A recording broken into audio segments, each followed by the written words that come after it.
Oh, yeah. Hey guys, welcome back to the Yap Your Ear Off YouTube channel, podcast. I don't know, is it a podcast today? It's definitely looking like a change of scenery. I'm not sitting down, I'm standing up. I'm finally standing up, okay? We gotta change of scenery this episode. And I know. It's been a long time, okay? It's been 2 weeks, maybe even more, depending on when this episode comes out. Toughen up, okay? I really don't get why you guys are so obsessed with me. Like, sometimes I just need a break, okay? Sometimes I just need a break, and it's annoying that you guys are constantly... Hi guys, and welcome back, Welcome back. Today you are in for a treat. You are in for a nice little treat. Resident Evil Requiem has released, and I've played it about 2 times now. And I wanted to do this video before Requiem came out, but hey. Obviously that didn't happen, did it? I wanted to take you guys on an extensive look back at the history of Resident Evil at the Resident Evil lore, okay? I wanted to take you through the lore of Resident Evil. And in honor of Requiem, I'm just going to be looking at mainly the Raccoon City incident and everything surrounding that. So obviously the kind of beginning of Umbrella, the mansion incident and stuff like that. Basically what I'm trying to say is I'm going to be taking a look and explaining the lore and the story of Resident Evil 1 to 3. I just thought because Requiem was coming out, and that game, one of the big parts of that game was, facing the past, and the past in question being the events of Raccoon City. It was very much kind of, well, as the title implies, a requiem to that story and its characters. So that's why I thought it would be a good idea to kind of just take a look at that part of the lore, okay? I've been doing a lot of extensive research for you guys, okay? I've had my top analysts on the line researching for me every day, okay? It's been 2 weeks of research. Could have been less than that, but I procrastinate. And I cannot, for this life of me, focus on a task for a prolonged amount of time, okay? But we're here, and I feel like we just have to start at the beginning. Start in 1966. So what happened in 1966? Let me get my notes out. Look at all my notes, y'all. I got a bunch of fucking notes written down. I got 2 books of notes and a whole 10-page document. That's how serious this is. That's the amount of dedication I've put to this video. So y'all better just stick around, okay? So in 1966, Oswald E. Spencer, after witnessing the horrible tragedies from World War II and the dread of the Cold War, he made it his duty to bring a change to humanity. His goal: viral evolution of humankind. As anybody that wants to help out humanity does, they want to have us evolve. Instead of maybe, I don't know, finding cures for maybe cancer, sicknesses, stuff like that, solve world hunger, he decides, no, we need to evolve. Oswald E. Spencer, who was interested in eugenics, convened with other virologists to discuss the one and only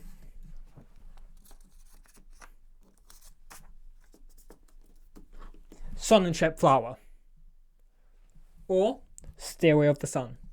And before you say, what the fuck is this? What's going on here? Okay, I didn't have any poster notes, okay? So take what's given to you guys, okay? I had pieces of paper, some blue tack, a black marker, and a dream. So,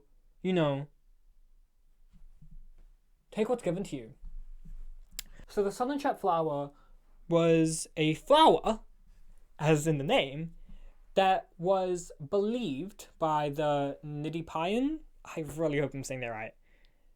The Nidipaya people, an ethnic group in West Africa, and they believed that this flower could grant extraordinary abilities, from regeneration to higher levels of strength.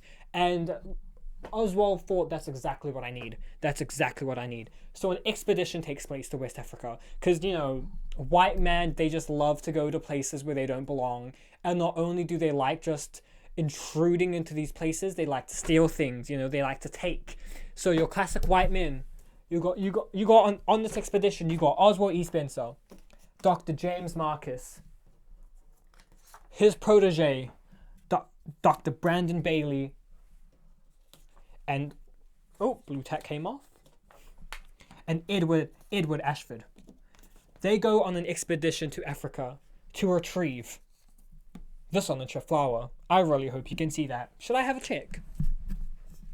You can in fact see that. So, by the 4th of December 1966, the expedition has been well underway, and after long and hard work, the expedition team successfully acquires the sun and trap flower. They acquire it. That's them acquiring it. They acquire it. And they are able to isolate the retrovirus it contains. They call it the progenitor virus. What the fuck am I doing? What am I doing here? They then return to Europe to continue their research. And by... Fuck. Damn it. Now, in 1967, Dr. James Marcus finds out that the progenitor virus has the ability to revive E. coli cells. Now, what the fuck is an E. coli cell? I don't really fucking know, okay? I didn't care. I tried looking up what an E. coli cell is, and it was just a bunch of biological bullshit that I really didn't care about. But it can revive things, okay? As I said before. Okay, it can make things grow. Right. So, he shares this breakthrough with Edward Ashford, which honestly doesn't have any relevance to the story, but he obviously tells the team about what he has discovered. So, I don't know why I moved these people over here. So, Oswald E. Spencer and his eugenic circle, successfully cultivates the sun and trap flower in Europe, only to find that the progenitor virus isn't within it anymore. And now, why is that? Why they grew this flower in Europe, and the one thing that they wanted from it isn't even there. And they realized that the virus only forms within the flower under unique and unspecified environmental conditions. So the only way for them to extract the progenitor virus from the sun and trap flower is from the flowers that are growing in West Africa. So in March of 1967, they try and try again with constant failure to copy the environmental conditions that the sun and trap flower grows in West Africa in order to get the progenitor virus, and they can't do it. So, and obviously all of this research and stuff like that, expeditions, it needs funding. So how are they going to get all this funding? Because, these all are very rich men, but they can't keep putting all this money in. So Oswald E. Spencer proposes an idea to form a company, to establish a company together so they can secure additional funding. More on that later. Anyways, continuing in 1967, let's move these guys over here. They're still in Europe, I think, by now, studying the sun and trap flower and the progenitor virus. But in America, in Arklay County, deep within the Arklay Forest. Right, this is fun. The Spencer Mansion, finally, after a long, long, tiresome work, the Spencer Mansion has completed construction. Now, earlier on in the year, Oswald E. Spencer recruited a well-renowned architect, George Trevor, to construct this mansion. So Oswald E. Spencer hired George Trevor to be the architect for the mansion. And it's because he was drawn to George Trevor's love for adding tricks and traps and puzzles to his architecture for some fucking reason. So Oswald tells him, hey, I'm going to give you a bunch of funding, okay? I'm going to give you all the funding you need, and just go haywire. Just go crazy. Do what you want, okay? Make it super fucking hard to go to the fucking bathroom in this house. Like, honestly, the way that buildings and houses are built in the Resident Evil franchise is really fucking annoying. Could you imagine living in this universe and having to go toilet? Where's the toilet? Oh, it's just down the hall. But before you go to the toilet, you're gonna have to go downstairs into the basement, do a really hard puzzle to acquire a red gem, take that red gem, put into the door a door that is on the second floor hallway, and that door will open up into a room with a chest. Open the chest, grab the crank, take the crank, go to the bathroom, and wheel the crank, and the door will open. Right, I got explosive diarrhea, so I don't know how the fuck I'm gonna do that. I really don't. And then you just shit, and then he'll probably shit his pants, and there'll be diarrhea all over the floor. I just genuinely, like, whatever. So anyways, yeah, so by November, the mansion has finished completion. And to celebrate, Oswald E. Spencer, he's like, hey, George, you and the fam, you should come over. Let's celebrate. Let's celebrate. Let's dance. Let's dance. That was a reference. If y'all didn't get that reference, y'all are fucking lame. So, George Trevor's family arrives first. His wife, Jessica, and his daughter, Lisa. These guys are in Europe. Just wanted to make that known. I already said that before, but just, they're in Europe. Okay, so, George Trevor can't make it quite yet. He's busy probably figuring out how to build another fucking mansion with a bunch of puzzles because he's a fucking sociopath that whatever. So while this is all going on, Oswald E. Spencer has also begun his own research into the progenitor virus, and he creates 2 mutant strains of the virus, and they're called type A and type B. Okay, so anyways, Lisa and Jessica arrive to the mansion. This is them at the mansion, okay? And immediately they are taken. They are taken to an underground lab in the courtyard. So this is them going underground. I really hope y'all can see that. I think you guys can. They're underground now, okay? They're underground at... Hello, where are you? Arklay Labs. Because really, the mansion was built as a facade for the real side of the show, the laboratory, so Spencer could continue his research down there, okay? So, these 2 unfortunate souls find themselves to be test subjects against their will. The researchers at Arklay Labs infect both Jessica and Lisa with the two mutant strains that are created by Oswald Spencer, type A and type B, okay? So, Jessica is administered with type A. The virus fails to thrive. Nothing happens. Whereas with Lisa, when type B is administered to her, the fusion of the virus, although delayed, is positive and does something to her, okay? It viruses her. George Trevor arrives to the mansion on November 13th, okay? And he asks, where's my wife and kid? Where are they? Oswald says, they had a family member that got put into hospital, so they had to leave. They had to leave to go see her. So George is like, oh, okay. Bless them. Don't know why he doesn't think oh, my wife probably would have told me that. Even though it's 1967, I don't think they had phones back then. But like you would think that if his wife and daughter left to go somewhere else, especially to go see a family member who was dying, they'd like leave a note, write him a letter. I don't know, but I guess not. So George Trevor just thinks, oh yeah, that makes sense. That makes sense. He's not treated as a lab rat though. He's just treated as a normal guest. Yeah. Meanwhile, underneath the house in the Arclay Labs, Jessica plans her escape. She plans to pretend to fall unconscious. So hopefully she can make her escape during that time, I guess.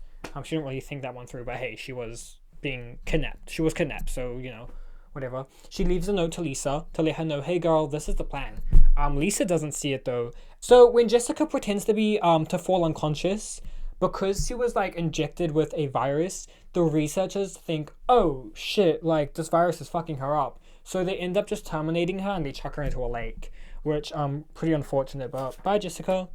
So Lisa, who obviously they kept around because the virus like worked for her, they she's still stuck behind. She didn't get the note from her mum for a while. So since Lisa's condition to the virus was way more better than Jessica, Spencer's like, shit, her mum just fucking died. What are we gonna do? We need to keep her under control so that we can keep experimenting on this poor little teenage girl. So what they do is they bring in another researcher to pretend to be her mother. And obviously, like, I don't know how he thought that plan was gonna fucking work. Obviously, Lisa Trevor sees through that, okay? One night, she's having dinner with this researcher, pretending to be her mum. And she's like, wait a minute, bitch, you ain't my fucking mom. Due to the type B virus, just, kind of taking a toll on her emotionally as well, she enters a fit of rage, realizing that this bitch isn't her mum. And she actually rips the face off of her because she believes that, her mum's face got stolen by this poor woman. Actually not poor. She's a part of a fucking team that kidnaps people for testing. So never mind. But yeah, so her face gets fucking ripped off by Lisa. And she takes it back to her cell with the intention of reuniting this face with her mother. So anyways, on November 17th, Lisa somehow escaped. It is not known how she escapes, but she escapes. Although she doesn't get too far. She stays kind of within the confines. But while she escapes, she does discover a coffin containing her mother's body. It is kind of interesting that the researchers at this lab decided to put the mother in a coffin. It's honestly like weirdly kind. You would have thought they just dumped her straight into the lake with no care in the world. But no, they give her a coffin, funny enough. So I guess thanks for that. Let's thank on them on Jessica's behalf. So Lisa doesn't think that her mother's dead. She finds the coffin and instead of thinking, oh, this is my dead mum, she can't take it, obviously, the poor girl, because she just can't comprehend that her mother's dead. So she just believes that her mother's stuck inside the coffin. Anyways, George Trevor, back up in the mansion, he's confined. He's confined in a room for security reasons, right? But he suspects the real reason is because he knows the secrets, all the secrets of the Spencer mansion. So, and he's seen as a threat to Oswald. So that's why he gets locked up.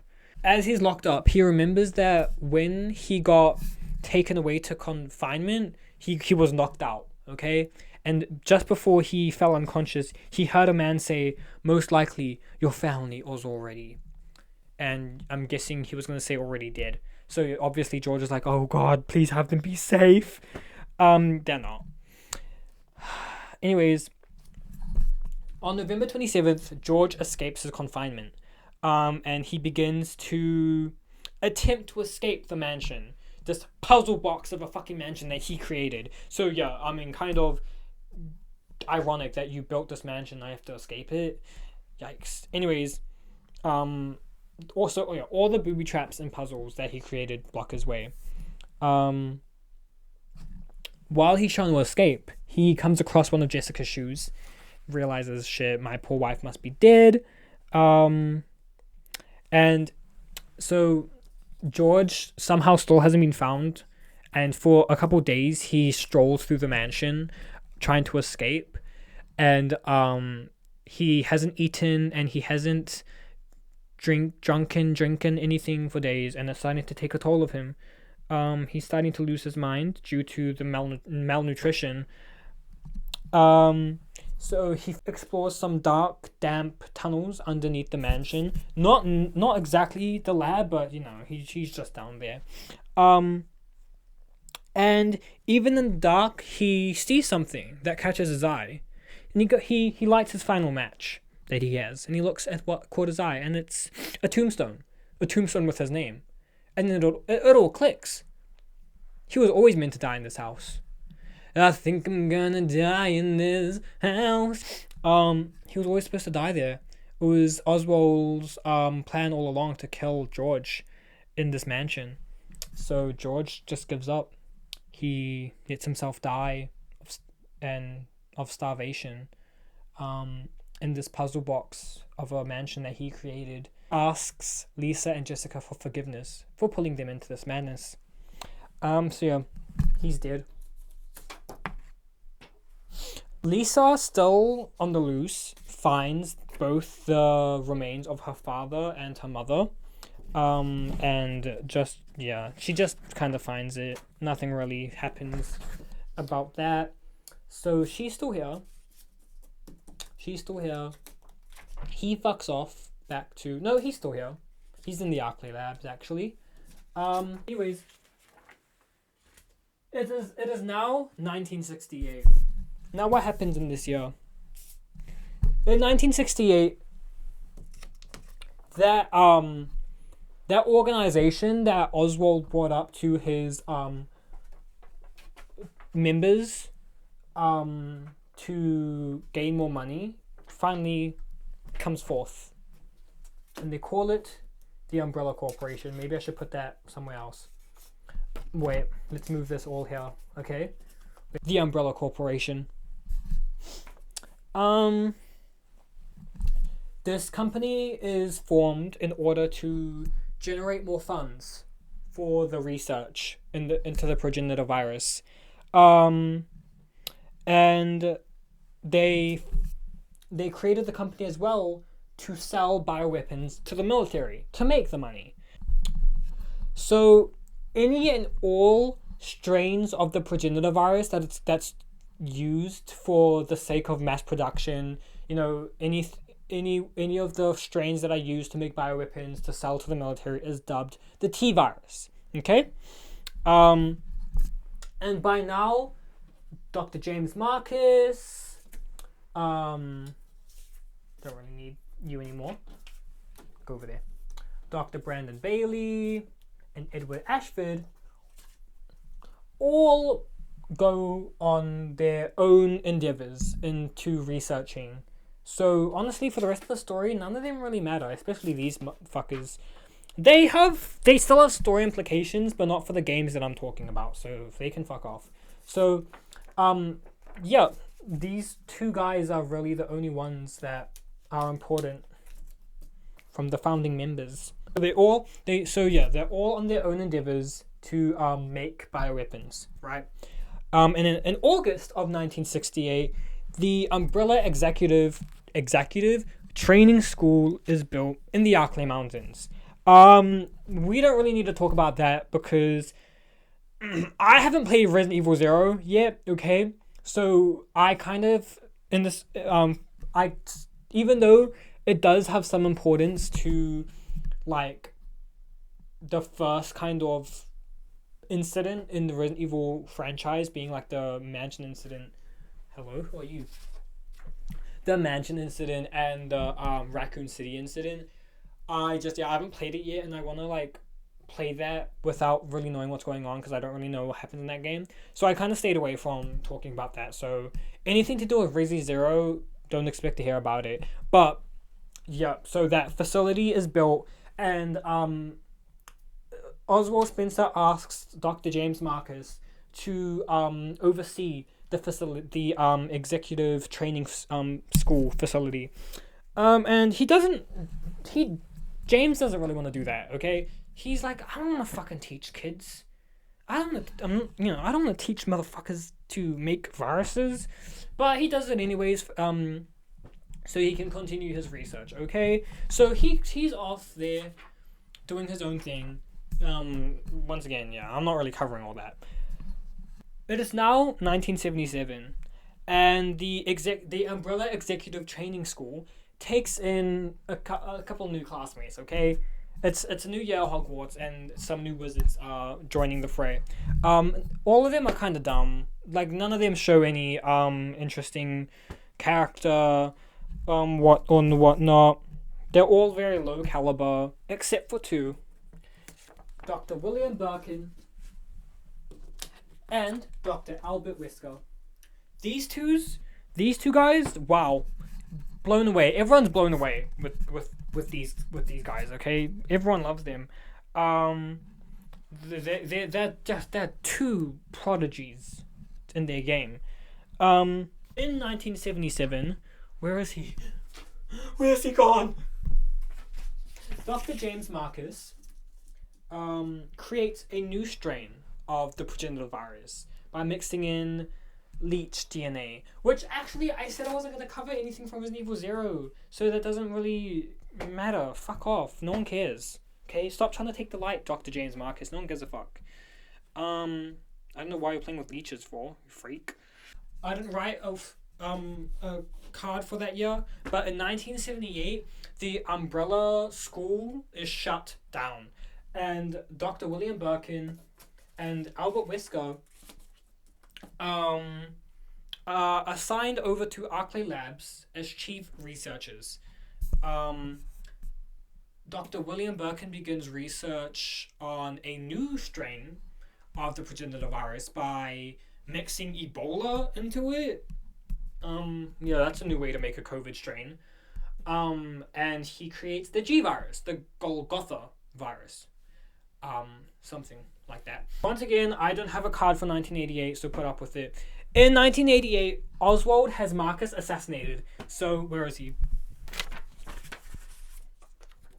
So, Oswald has Dr. Marcus assassinated. And Dr. Birkin and Dr. Wesker join the Umbrella Security Service, and they basically they're like, FBI for Umbrella. They take on missions, whatnot, all that jazz. They're like spies. Since they're on the USS, when Marcus dies, they steal his research. Right? Okay. So, July 1st of 1988, a new project begins. The Tyrant Project. What is the Tyrant Project? So, do I have a thing for the Tyrant Project? No, I don't.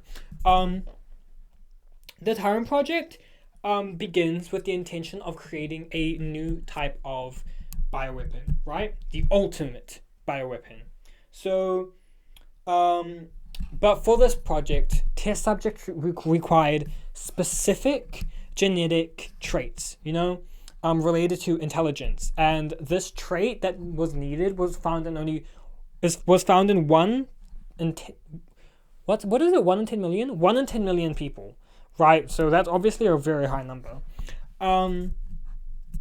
So obviously because of that, the project stalled for the next decade. They put the lid on that and whatever. But work on a new strain of T virus begins called the Allison strain or the E strain, to increase the number of variable candidates for the Tyrant Project, right? So 1991.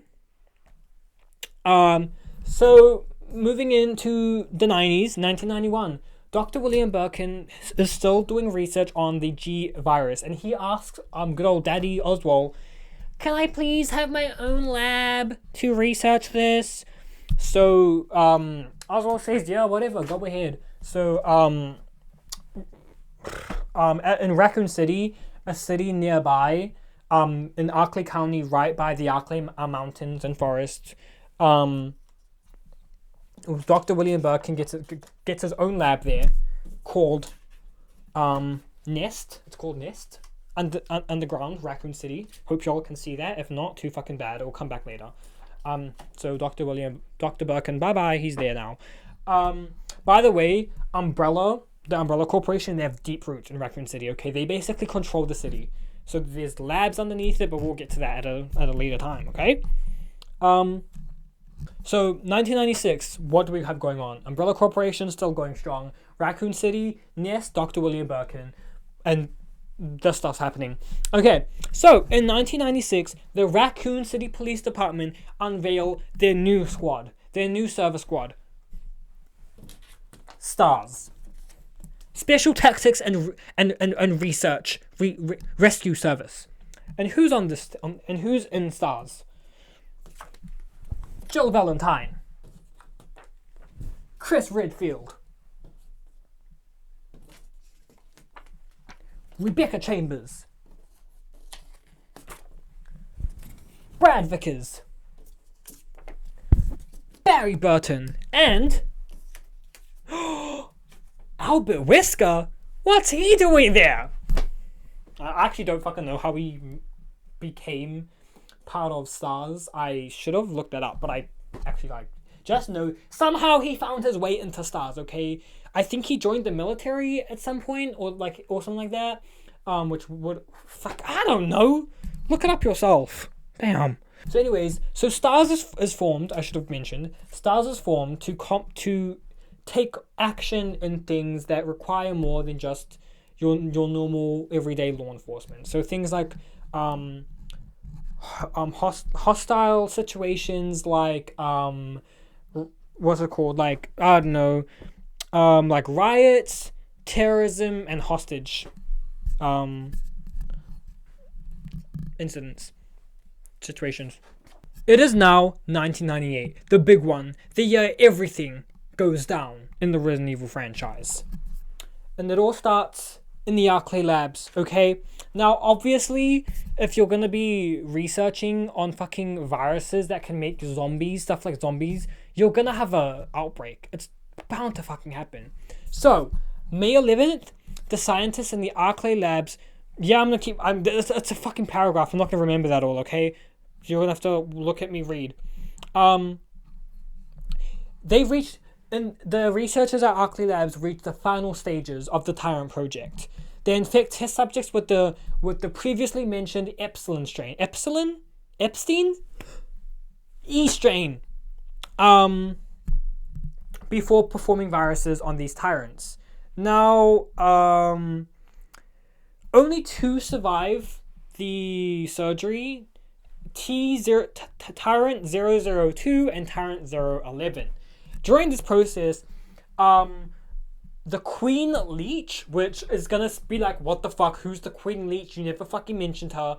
I said I wasn't gonna go into the events of Resident Evil 0, but just know I mentioned that Dr. James Marcus over there was being a fucking weirdo and started playing with leeches, and he spliced the T-virus into the leeches, and they formed into one being called the Queen Leech. And she found her way over to Arklay Labs, I suppose, and she caused the E strain of the T-virus to leak throughout the lab.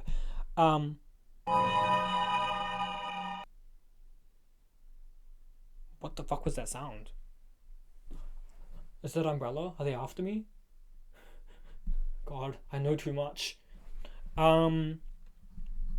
Yeah, I don't know how the Queen Leech is able to do that, but yeah, after she does that, she kind of drops gone, and one day if I talk about Resident Evil 0, we'll get to that, but she's gone now, okay? She just kind of leaks the fucking virus and makes everyone's lives hell. So you can kind of blame her for everything. Anyways, so by 5 a.m. on May 11th, the staff is on high alert due to the exposure of the leak, and they all have to wear hazmat suits to protect themselves from potential exposure. The animal keeper, which, wow, why did I write a card for the animal keeper? He's kind of important, not really, but he's a character, you know. Also, Lisa Trevor, she's somewhere here. I don't know where she is, but she's somewhere. She's somewhere lingering, okay? Okay. So the animal keeper in Arklay Labs.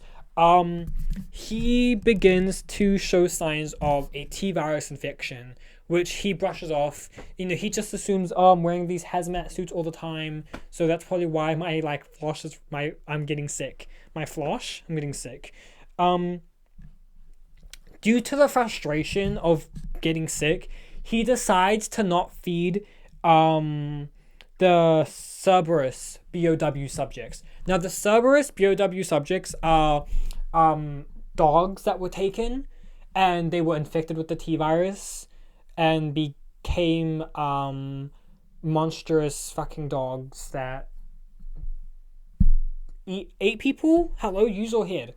So yeah, he decides not to feed them for some reason. Yeah, because that's definitely not gonna have any drawbacks. Anyways, on May 13th, the animal keeper goes to see an on-site doctor at the lab, and he's told, "Oh yeah, you can take the hazmat suit off now. There's nothing to worry about." Don't know why he gets told that. It's kind of like stupid. I don't know where they hired that on-site doctor, but he should be off-site. Anyways, his back is starting to rot. It's showing signs of necrosis, okay? But once again, he just passes this off as consequence of him being stuck in a suit. So not only did he think being sick was because he was in a hazmat suit, he also saw the flesh on his back rotting, and he was just like, yeah, it's just because of the suit. Anyways, the next day, May 14th, the animal keeper's legs have begun to rot as well, just like his back. And he's having difficulty moving, okay? He then discovers that some of the dogs, the Cerberuses that he wasn't feeding, has escaped because they're hungry, they need food. So May 15th, the animal keeper tries to contact his partner Nancy, but discovers that telephone privileges has been revoked. And not only that, somewhere else in the lab, a lab worker tries to escape through the elevator that leads to the helipad, and he gets shot dead by a security guard. And it's supposedly to spread, and it's to stop the spread of the virus. But also deep down, it's because obviously, no one wants news of this to escape.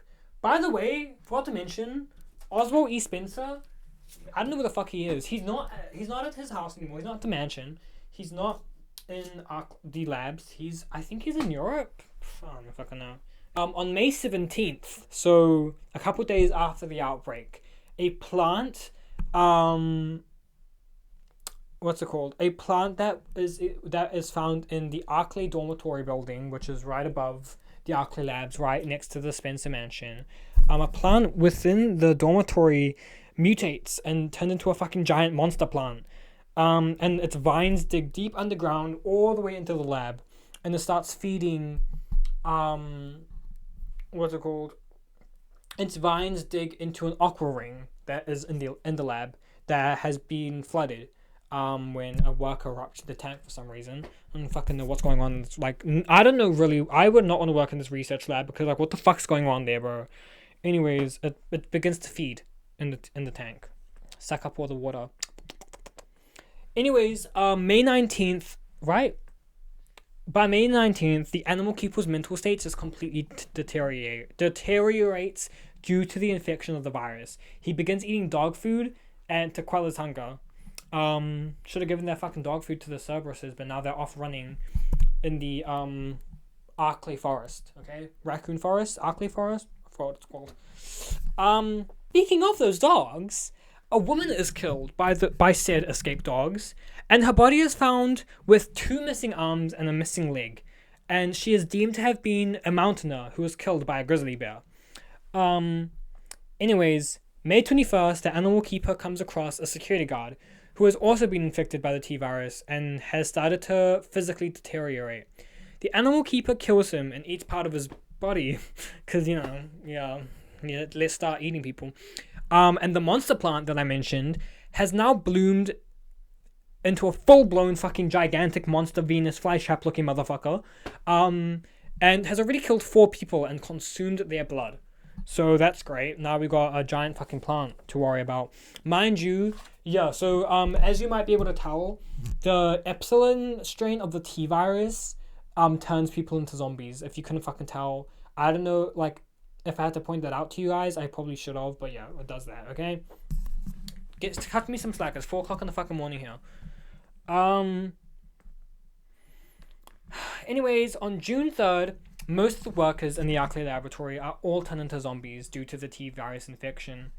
In July, the Raccoon City Police Department has a number of roads leading to the Arklay Mountains closed off due to all of the murders, animal attacks, and missing people cases. Missing persons cases, in the area. The police force, I don't know why, yeah. The police force intend to send in stars, okay? To investigate the area. Perfectly up their alley. Doc and Mr. Albert Wesker over here, who found his way into fucking stars, what's it called? He receives a, receives information from Umbrella HQ. They give him orders, to lure in the stars unit to the Spencer Mansion, okay? Yeah. They want the STARS members to be killed by the roaming BOWs, biological weapons. Alright? And they also wanna gather all that combat data, and they can use that to make even better ones. So, yeah. July 23rd, 1998.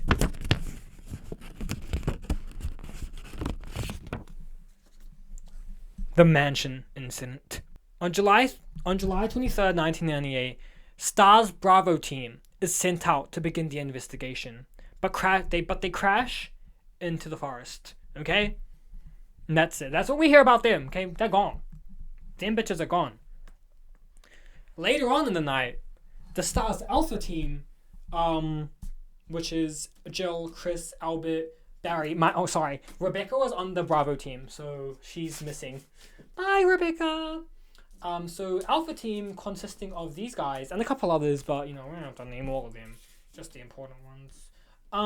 They get sent out to investigate the helicopter crash, and look for any clues to the whereabouts of the Bravo team. They find the body of the pilot of the helicopter, Kevin, but no sight of any of the others. Now, the vicious pack of dogs that has been killing numerous people in the forest attacks them.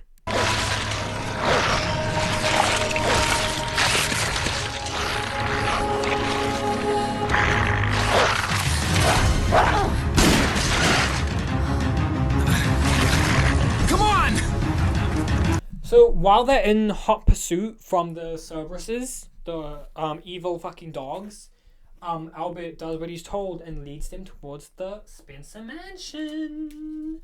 They all take refuge.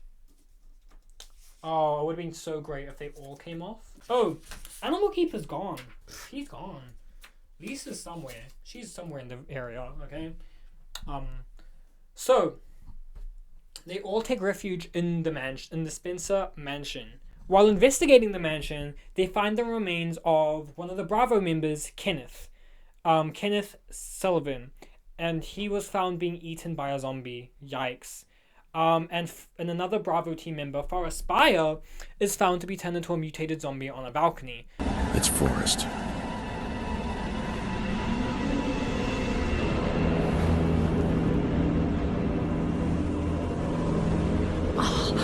What could have done this to him? Okay, so they all split up to uncover the mystery of the mansion.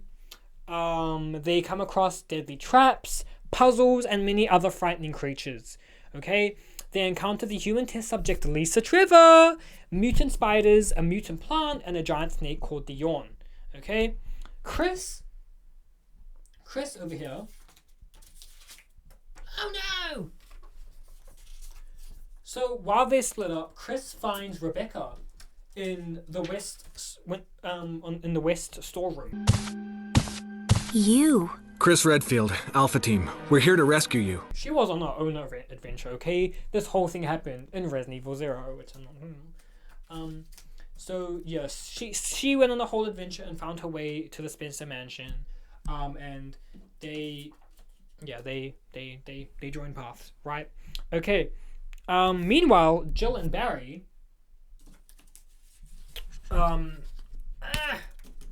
Jill and Barry, they stick together. Brad, actually, he didn't make it to the Spencer Mansion. He's just flying around. He's flying around in another helicopter, waiting, I suppose, for them to signal him for pickup. So he's above them. So Jill and Barry, they stick together. Barry saves Jill from becoming a Jill sandwich. That was too close. You were almost a Jill sandwich. You're right. After that horrible fucking joke about turning into a sandwich, Jill becomes a bit suspicious of Barry's behavior. Yeah, and unbeknownst to the rest of the team, Barry was in fact acting a little bit strange because Mr. Albert Wesker here, who we know works with Umbrella, that's SARS. Where's Umbrella? Umbrella, he actually threatened Barry and blackmailed him and told him that, hey, like, look, I'm gonna kill your family if you don't help me.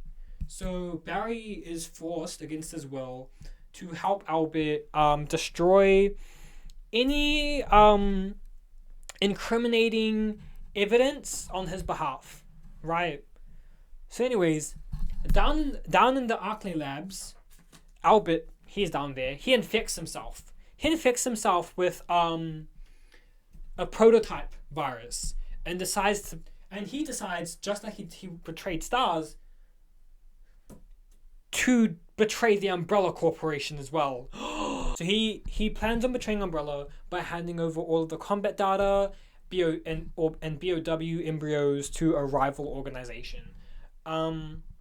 He then plans to fake his own death to avoid retribution for his actions.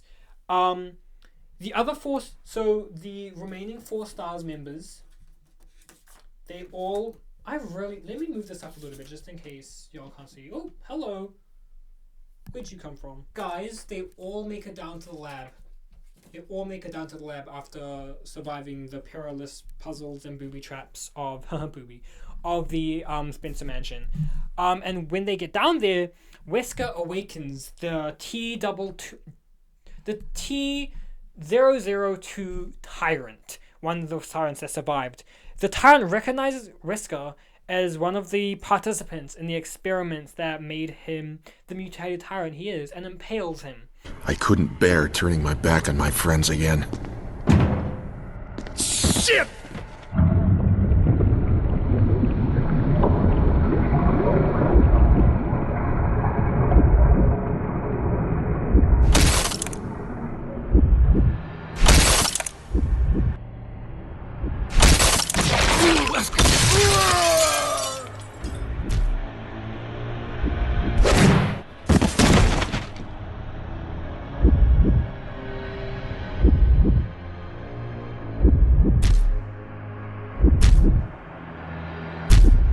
Come on, you test tube freak. Elsewhere in the lab, Rebecca Chambers, she, what's it called? She sets the self-destruct sequence of the laboratory, and for some reason... Apparently, there's still a lot of tyrant virus here. We should blow this whole place up. Right. The show must go on. I'll leave that up to you, Rebecca. I'm on it. I'll start the self-destruct system I found a little while ago. And all the members escape through the elevator to the rooftop to the mansion to get the attention of Brad Vickers, who's still flying around in a helicopter.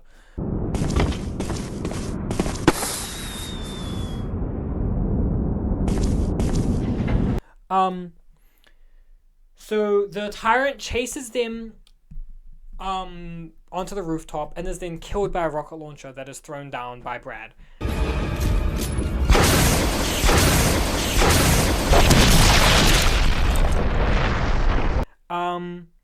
The Alpha team escapes on the helicopter and makes it back to Raccoon City as the mansion blows up behind them.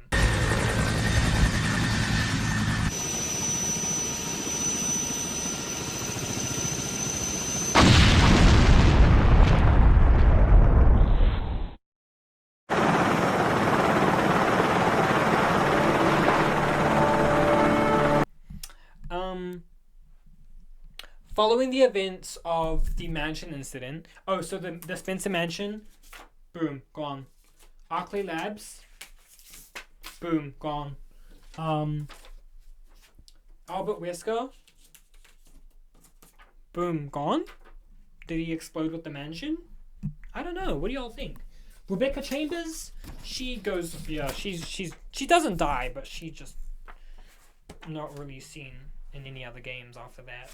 Unfortunately, we are back, guys. We are back, guys. It is a new day. I had to change my clothes. I have been informed by my assistant that I've been actually spreading too much information on this whole Umbrella company and some of the stuff that they've gotten into. So I have had to put on this hoodie to protect my identity, because there are people out to get me. There are hitmen that are ready to make sure that I don't make it home on the highway. But we will push through. We still got a lot to cover. I know it's been a long video. If you're still here, thank you. Thank you so much, guys. It just means so much to me that you guys are still here. Anyways, so moving on from the mansion incident, we're still in the year 1998. But things aren't looking that great for our team here. They may have escaped the horrors of the Spencer mansion, but the horrors of Umbrella, there's still more to come. Did I eat with that? I feel like I kind of ate with that. Shut up. Jill is plagued by nightmares, and she's obviously ridden with PTSD, as anyone would be after going through what they went through in that mansion. Chris Redfield has begun his investigation into Umbrella and is ready to do whatever it takes to take them down. He talks to the police chief, and the police chief actually he's a little bit corrupt. I think I mentioned that Raccoon City, they're very much under the influence of Umbrella. Umbrella basically owns the entire city from the sewers so that they can freely construct their labs, to obviously the chief of police, so they can to make sure that they have a grip on law enforcement and just anything surrounding that. So yeah, the Umbrella Corporation, basically Umbrella City right here. Just really quickly wanted to add, in case you're wondering how the fuck Umbrella was getting away with selling bioweapons and taking control of a city, they fronted as a pharmaceutical company that obviously sold medicine to the public. Yeah, I don't think I mentioned that, so I just wanted to throw that in there in case y'all were wondering how the fuck these motherfuckers were getting away with everything they were getting away with. So yeah, back to you, Brayton, you fucking idiot. Why didn't you mention that? It's like their base operation. So yeah, anyways, the police chief says that because everything was blown up in the mansion, they can't exactly prove that Umbrella is in the wrong. They can't expose their wrongdoings. Chris also, as I mentioned, with the Umbrella having a hold on Raccoon City, Chris mentions that that's gonna play a big part to why people are not willing to talk about the Spencer Mansion incident. Now, over the next month, so in the months of August leading to September, monster sightings has actually begun to be reported from throughout the city. Now, Chris believes that these so-called monsters that are being reported throughout the city do have a link to the Spencer Mansion incident and its ongoing effects, because obviously, at the end of the day, at that mansion and in the labs underneath, a virus was spread throughout, so it's gonna make its way up into the surface and the surrounding areas. So, with that said, in the month of heading into the month of September, by September 10th, the wards of Raccoon General Hospital has begun to flood and overfill with people with a mysterious sickness, which we know as the T virus. Now, they don't know, obviously, because no one really knows what happened at that mansion. So it's just a new virus that's making everyone sick. They don't know they're gonna turn into zombies, but yeah, babes, yeah, they have something coming to them. Anyways, Dr. Birkin is still at his underground laboratory in Raccoon City, the Nest, and he's still underway in his research on the G virus. Now, Umbrella HQ starts to get a little suspicious of him. They start to think that he might have his own motives, and rather than just creating bioweapons for Umbrella. So what they do is they tell him, look, we need to get you off this project, but he doesn't want to. He doesn't want to get off the project. So he begins to tell the researchers around the lab to start ignoring any messages regarding the G virus that's coming from Umbrella. Now, not only does Umbrella have a grip on the Raccoon City, they also have they have a thread in between everything in America, and one of those things is the U.S. military. Now, the Umbrella hears from their moles within the U.S. military that Dr. William Birkin has actually begun negotiating with the military to sell the G virus to them directly instead of for Umbrella. So that's when Umbrella decides, right, we need to get something done about this man. He's pissing me the fuck off. He's pissing us off. We need to cut him off. So Operation Nestwrecker. Operation Nestwrecker is an operation that is led by the Umbrella Secret Service. As I mentioned, they're like the spies of Umbrella. Okay, so a squad goes into Nest on the night of the 22nd of September. And that night they infiltrate the lab and they confront Dr. William Birkin. Now, as they confront him, Dr. William Birkin has already stolen most of the G-Virus samples and is ready to escape with them. But in defense of being confronted by all of these men, he draws out a gun and shoots them all. Well, attempts to.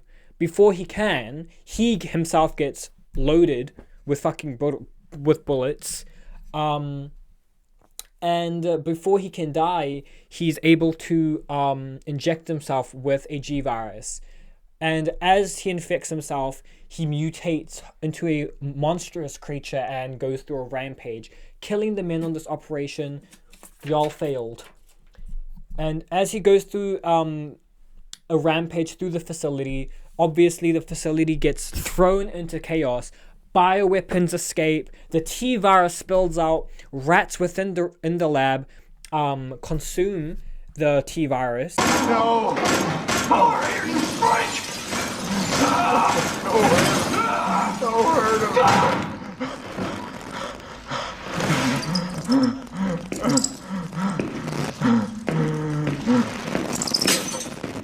And they go into the sewers and they start spreading the virus through the drinking water supply, which is how the virus, in turn, how the virus goes to infect the rest of the city. So on the night of September 23rd, by then, thousands of people have been infected due to the contaminated drinking water. Chaos erupts throughout the city. There's fires, there's an increase in violence. This pandemic has spread faster than any disease in modern history. Angry mobs roam the city, burning buildings. Authorities are bracing for more rioting tonight. He was knocked unconscious. Citywide. Emergency response units are stretched thin and nobody knows what's happening.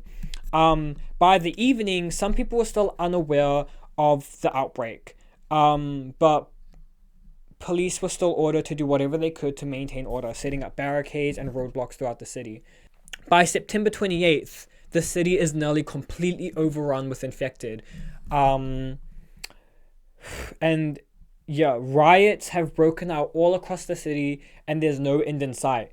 Umbrella seizes the situation to test their BOWs in the field, because yeah, let's use the mess that they created to make an even bigger mess and capitalize on it. Welcome to fucking corporate America.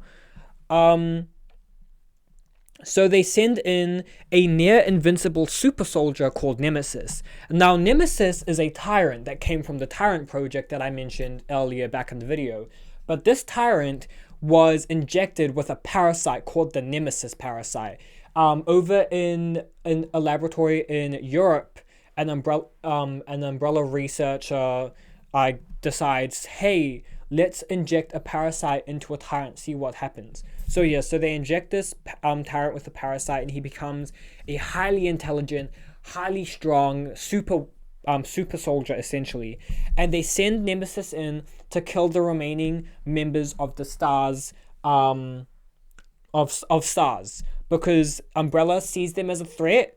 Because not only did they survive the Umbrella Mansion, they now have the means to be able to take them down and put a stop to their plans. So they need them out of the picture. By the night of September 28th, Chris has already left. He has fled the city before the outbreak. I should have mentioned it. But yeah, so Chris, he leaves the city somewhere near the end of August along with Barry Burden. They go to the Umbrella HQ in Europe because they have finally gathered enough evidence and they go to the HQ to do some superhero shit. So the only two members of Stars left in Raccoon City is Jill Valentine and Brad Vickers. So obviously with that, the Nemesis super tyrant that is sent into the city is gunning for them. And we'll come to learn that Nemesis and Jill, they become besties. They get to see a lot of each other. So anyways, not only does Umbrella send in the Nemesis tyrant, it also sends in just your typical ordinary tyrant. Now these tyrants they deploy 6 of them into the city, and these tyrants are tasked with killing any citizens. They don't want any reports. I mean, they don't want any witnesses of this incident to flee the city and survive, because obviously they can use that to take Umbrella down. So they send in these tyrants to kill any eyewitnesses, destroy any evidence, and stuff like that. So I mean, hey, doesn't Umbrella just seem like a great corporation? Just wow, they definitely care for everybody. Commitment, honesty, integrity, these are the core values that create the foundation for Umbrella. So our starring lady Jill Valentine wakes up on September the 28th after a nightmare and gets a phone call from Brad Vickers. She's still unaware about the outbreak that's happening within the city, but Brad Vickers calls her up and he's in a state of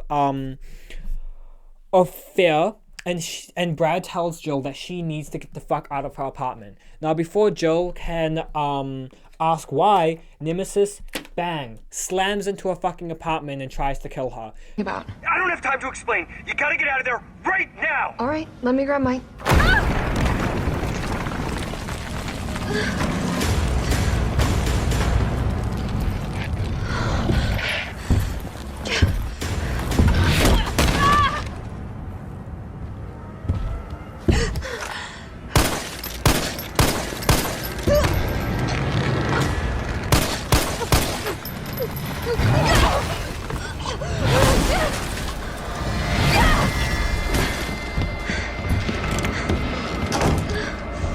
Jill is able to escape the apartment while Nemesis is still in hot pursuit of her, and she meets up with Brad.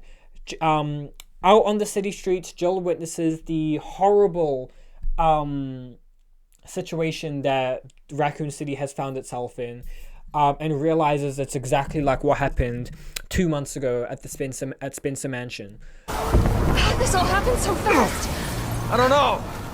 One fucked up thing always leads to another. It's like Arclay on steroids. During the chaos, Jill and Brad unfortunately get separated. Bye, Brad. They're separated now. And Jill is still... Oh, yeah. They get separated. And while Jill is trying to flee the city, she's still in pursuit of Nemesis. Nemesis chases her through a parking garage. He takes down a helicopter that Jill tries to escape on. Ultimately, Jill rams him off a building. He still doesn't fucking die. After he survives being rammed off a building, a soldier by the name of Carlos Oliveira swoops in to save the day with his sexy fucking face that I need, and I need to bury my face in between his chest.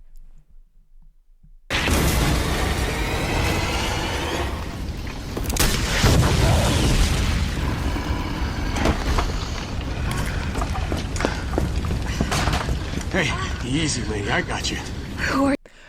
So Carlos comes in and saves Jill and shoots Nemesis with the rocket launcher. Get a taste of your own medicine. So he's gone. He's not dead, unfortunately. Now Jill asks Carlos, "Hey, who are you?" And Carlos reveals that he is a member of the Umbrella Biohazard Countermeasure Service. Now obviously Jill is like, "Oh, you work for Umbrella? Immediately fuck you." And Carlos is like, whoa, like, what the fuck did I do? We're the good guys. We're trying to help you guys out. And then Jill's like, what do you mean you're the good guys? You're the guys that started all this mess. Carlos doesn't seem to know what she's talking about. But anyways, Carlos takes her down to a nearby subway station, where his squad team member, leader, Mikhail Victor is there.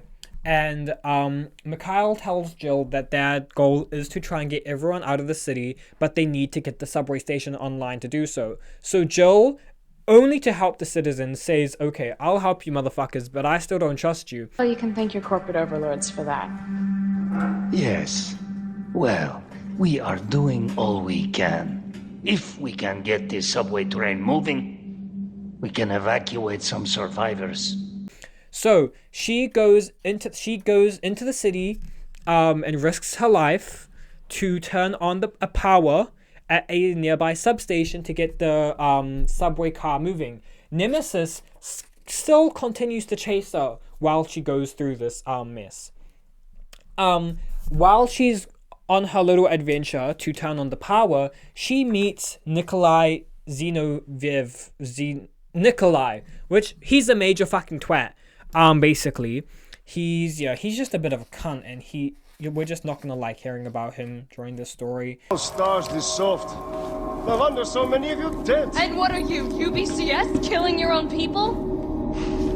He would have turned. There's your sense of self-preservation.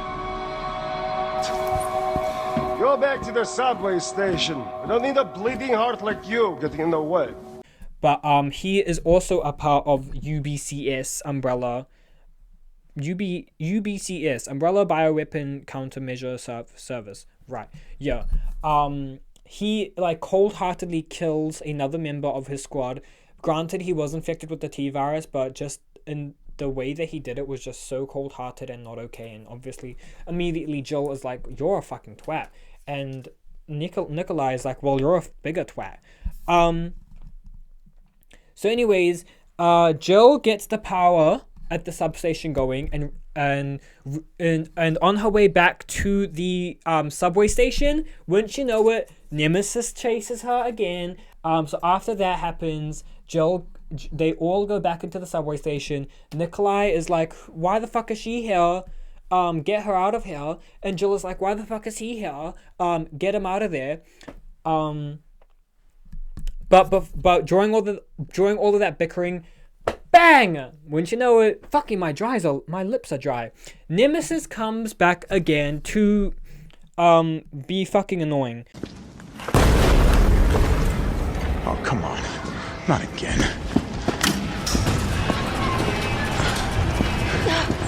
It's me he's after. Hey. I'll buy you some time. Hey, wait! Wait, Jill! No! Damn it! Come on, you creepy-ass stalker! You want stars? I'll give you stars! So Jill is like, "This bitch is after me. I'll lure him out so you guys can get the subway car moving." So Jill takes Nemesis and lures him out of the subway station. So while she's trying to escape Nemesis, she traverses a BOW infected sewer and makes her way out. Okay? Oh my god.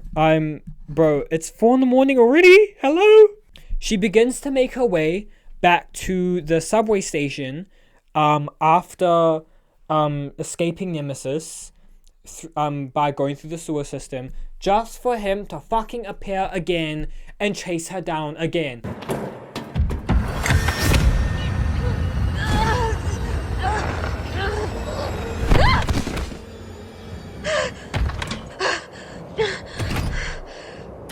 This time Carlos steps in to help out, and Nemesis finally doesn't die. He just goes away for a little bit again. Go! Go! Come on, forget about him!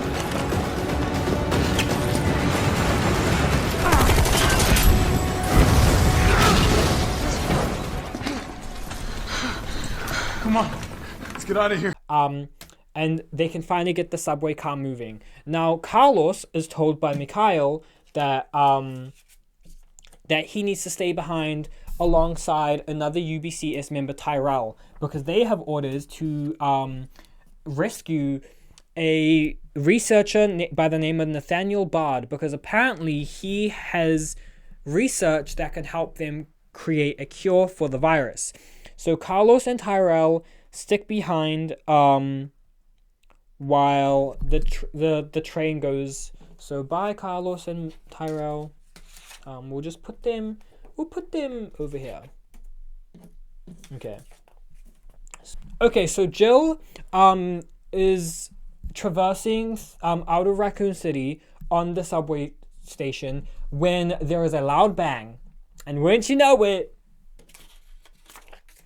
it's fucking Nemesis for the 100th time. I feel like I say, oh yeah, she fights Nemesis, oh, but then she's done with him. Oh, but then she fights Nemesis again, oh, and she's done with him. I'm actually bored. I'm bored about talking about Resident Evil 3 because it's just back and forth, back and forth. Get him banned. Get him banned. We don't do that here. Oh, now I'm pissed. Mind you, I just want to preface, obviously, if you couldn't tell already, if you've played the games and you're watching this video, you're realizing that I'm telling the story of the Resident Evil 3 remake, not the original Resident Evil 3, because that's the one I've played. I've played the remake, not the original. I know the stories are different, and Resident Evil 3 remake is a bit compensated to the original, but one day I will play the original, and maybe when I play the original, I'll do this video again with that knowledge. Who knows? I'll see. Anyways, where was I? Oh yeah, so Nemesis, gets on the fucking train, and Nikolai, who knows that Nemesis is only after Jill, is like, yeah, bitch, he's after you, so see you fucking later. So he locks Jill and Mikhail in the subway car that they're in and unlatches it, so obviously, you know, them and Nemesis are away from the rest of the subway train. Nikolai, what are you doing? It's not after you. Nikolai!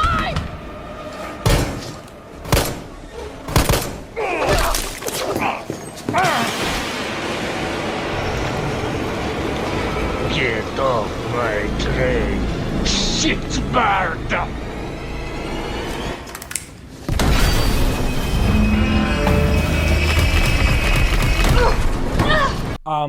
So Nemesis kills all those innocent people, and Mikhail goes in to sacrifice himself. He has a bomb strapped to him. Oh no. No, I think he just has a grenade.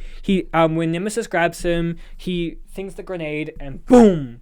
The subway car derails. So bye Mikhail, bye Nikolai for now, and bye Nemesis for now, unfortunately. Fucking hell, he's still alive. Meanwhile, while all of that is going down, Carlos and Tyrell have information that Nathaniel Bard is located at the RCPD, the Raccoon City Police Department. So they make their way there.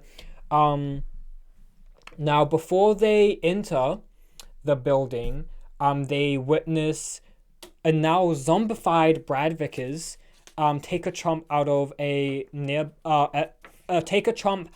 police officer who hesitates to shoot him when the zombified Brad Vickers gets his final words out and says sorry. Sorry!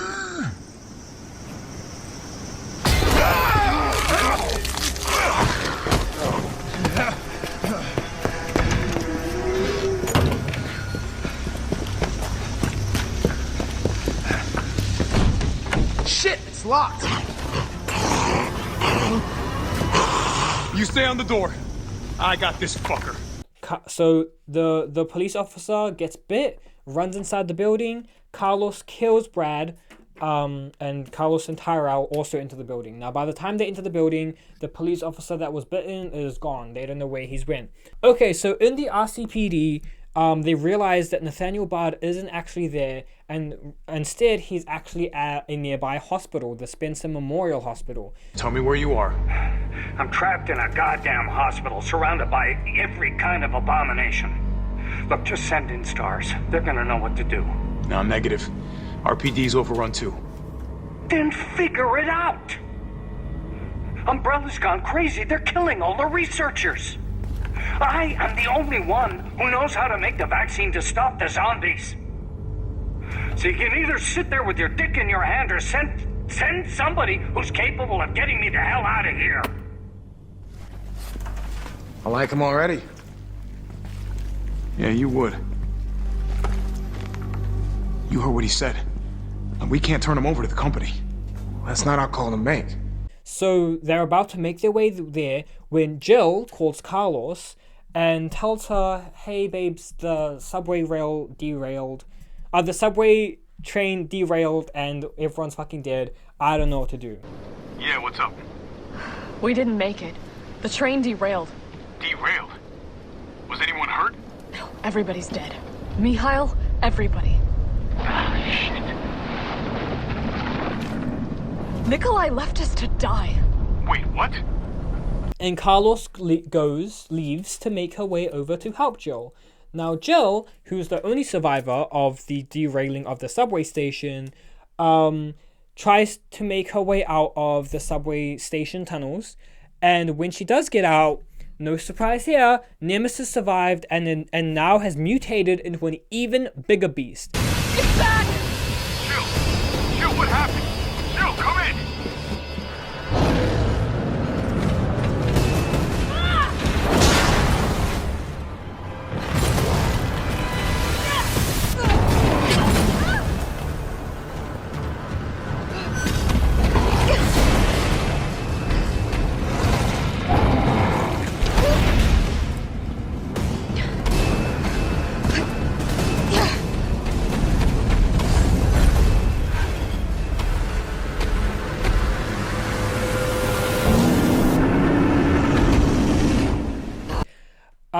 After being locked into another excruciating fucking boring battle with Nemesis, she finally is able to make her escape. But before she can escape, Nemesis infects her with the T-virus.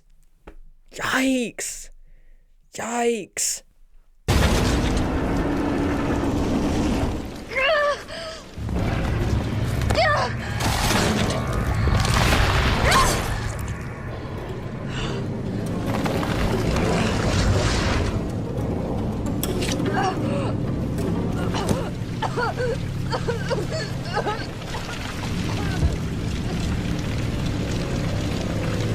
Interesting.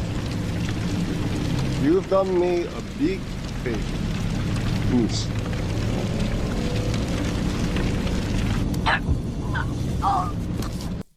So Nemesis fucks off, and Carlos comes in to save the day. Jill's been infected. I'm taking her to the hospital. Maybe Dr. Bard can save her. All right, I'll meet you there. Yep. But now we actually are going to move away from these characters for a little bit and talk about another incident that's going on at the exact just after Joel gets Joel gets infected. Rookie Cookie, hello? Fuck up. Rookie cop Leon S. Kennedy, the S standing for sexy, is making his way to Raccoon City to start his career as a police officer at the Raccoon City Police Department. He is unaware of what's going on within Raccoon City. It is amazing how easy it was for them to just like cover up that there was a whole zombie outbreak happening at the city, but somehow they manage it. he goes to a gas station on the way and sees that the gas station is looking a bit weird. There's empty cars outside. There's blood leading into the gas station. So he enters the gas station to investigate, and he finds at the back of the gas station, a police officer is getting eaten alive by a zombie. So, Leon tries to make his escape out of the gas station, which is now completely overrun by zombies. And while he's making his escape, he runs into Claire Redfield. Now, Redfield, doesn't that sound familiar? This is actually the sister of Chris Redfield, who is on her way to Raccoon City as well to find her brother. Because no one has heard from him since he's left to Europe, and he just kind of dipped without saying any word. So, anyways, they travel together to Raccoon City, unbeknownst to them the horrors that awaits for them. So when they get to the city, the streets are completely empty, and they don't see anybody around. And as they're driving, they stop. And when they stop, a bunch of zombies come and start banging on the car. And they're like, what the fuck is going on? It's more of them. And as they are like, oh no, what the fuck do we do? A truck comes behind them and crashes into them. Hold on!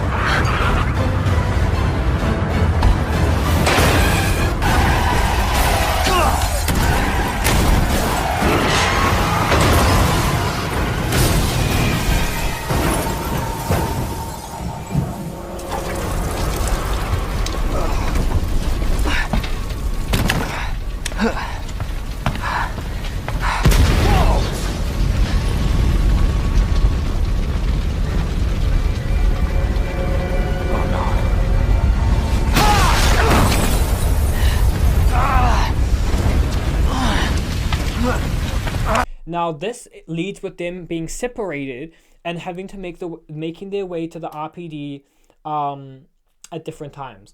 Leon gets there first, and when he gets there, not only is it overrun with a bunch of fucking monsters and like zombies, and not only zombies, lickers. Lickers are this weird mutated creature which like looks, it's like imagine a human with no skin and just like the muscle on their body showing with a long fucking tongue. I wonder what would happen if I went up to a licker and just went like this. Like imagine what that tongue could do. Like you'd see the tongue go up and out, you know? Someone needs to make that happen. Someone needs to start making this T-virus. I need that. What? Hello. Anyways, so the oh, Tyrell, what are you still doing here? He's he's not there anymore. Anyways, okay, so they're separated. Leon gets the RPD first, and while at the RPD, not only to discover that the RPD has now been overrun by zombies, he also runs into Marvin Brenner. Now, Marvin Brenner was the police officer that I mentioned before that got bitten by Brad Vickers. Turns out Marvin Brenner is the lieutenant of the police in the RPD, okay? And Marvin tells him, look, you need to get out of here and do something. So, Leon's like, okay, I promised, I vow to get out of this building and I will do whatever it takes to help out the people of Raccoon City. That officer you met earlier, Elliot, he thought this secret passageway might do the trick. This is good news. We can get you to a hospital. No, I am not the priority here. Lieutenant, I'm not just gonna leave you here. I'm giving you an order, rookie. You save yourself first. I'd come with you, but I'd just slow you down. Now, you'll need this. I can't take him. Stop. And don't make my mistake. If you see one of those things, uniform or not, you do not hesitate. You take it out, or you run. Got it? Yes, sir. And classic Resident Evil shenanigans. Marvin tells Leon the only way that you can escape the department is by finding 3 medallions that are hidden all over the fucking place. You have to solve puzzles to get those medallions, and then you put all the medallions into a statue, and then you can escape. Who the fuck is designing these buildings? It's starting to piss me off. Here's a weird fucking door. Leave it. They try, I guess, like, Capcom, the people that made Resident Evil, they try to, like, make it make sense that this was happening at a police department and that there were so many puzzles by saying that the lore behind the Raccoon City Police Department is that it used to be like a museum, and that's why there's so many like statues and puzzles everywhere. But whatever, it's so fucking annoying, bitch. Like time and place, man. Those puzzles, they need to know like when to quit. Oh my god. Time and place. And you did it at my birthday. So while Leon is trying to find these 3 medallions, Leon and Claire briefly reunite. They're still separated by a cage. Honestly, I don't know why Claire just didn't climb over the cage, or Leon just didn't like shoot the lock. But whatever. They're still separated, and they are forced to go their separate ways again. Nice to see you. How you doing? That helicopter just came out of nowhere. I'm in one piece. I'm guessing you don't have a key in one of those fancy pockets? Unfortunately, no. But how are you doing?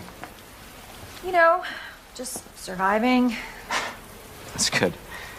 Yeah. Any luck with your brother? No, not yet. Claire, don't lose hope. I'm sure we're gonna find him.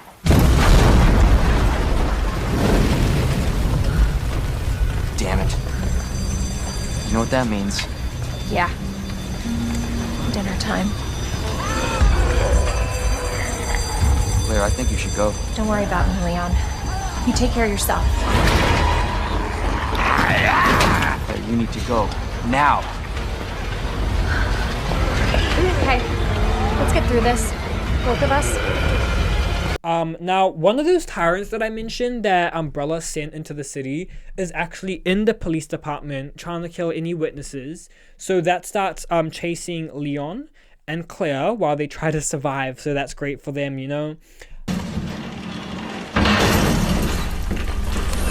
Bitch! Jesus, stay back!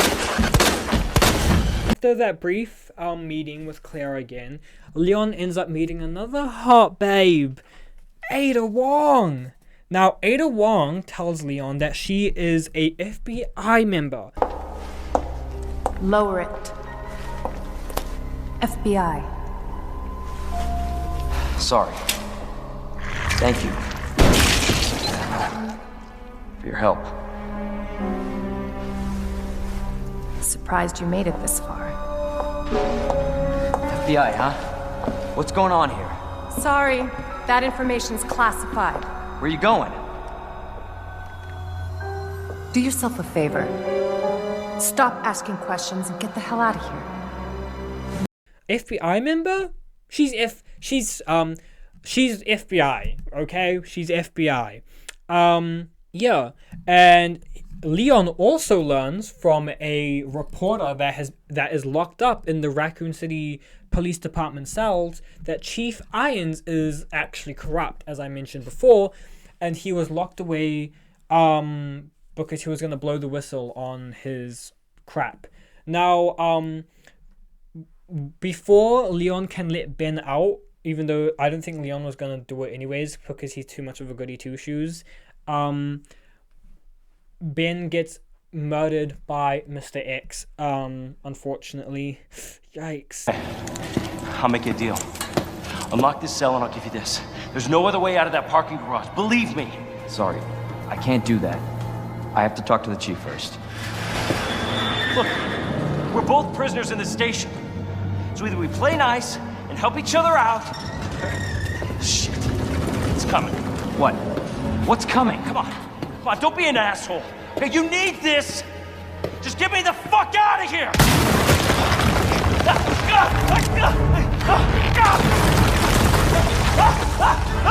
Anyways, after this reporter Ben has been killed, Leon ends up finding a recording of Ben in an interview with Annette Birkin.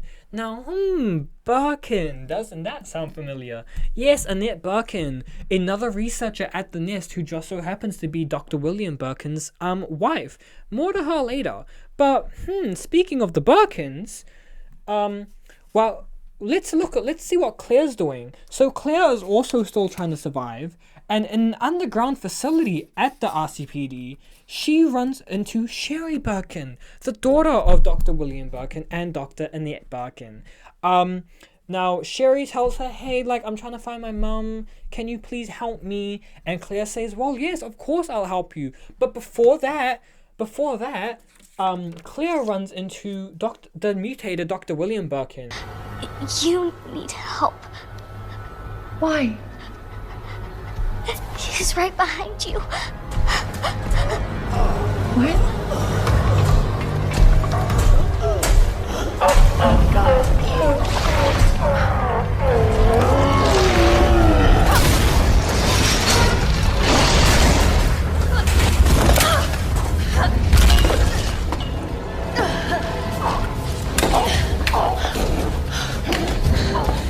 You gotta be kidding me. Now Claire's able to fend him off. So bye. He's not dead, but you know, Claire just kind of gets the job done for a little bit. Isn't that such a?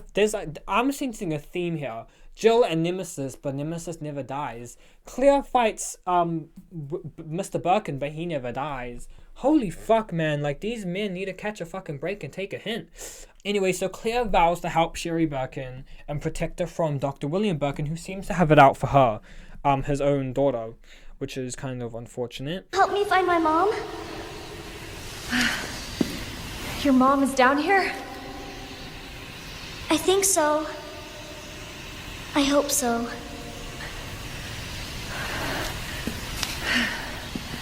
Yeah. Of course. I'll help you. Now, a little while after just saving Sherry from this monster and saying that she'll help find her mother Annette, Sherry gets abducted by the fucking chief of police. We'll fix that.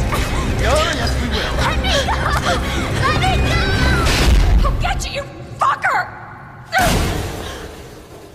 Why she gets abducted by him, I actually can't remember. I think there's a reason, but I actually can't remember. But just know that Sherry gets abducted for some reason. And she gets taken to the Raccoon City orphanage. And now back to Leon. Leon and Ada have decided to help each other out. Anyway, so Ada claims that she is trying to gather info on Umbrella to take them down. And Leon's like, okay, I'll help you do that if you help, because I'm trying to save the people of Raccoon City and get some help. Well, what exactly are you looking for? More info on the people responsible for this mess. What about you? Trying to save the world? I told Lieutenant Brenna I'd bring help. Good luck getting that. My mission is to take down Umbrella's entire operation. We may not make it out. Whatever it takes to save this city. Count me in.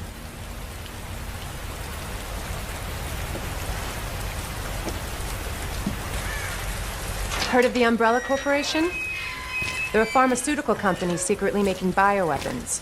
They have a virus. It turns people into indestructible monsters.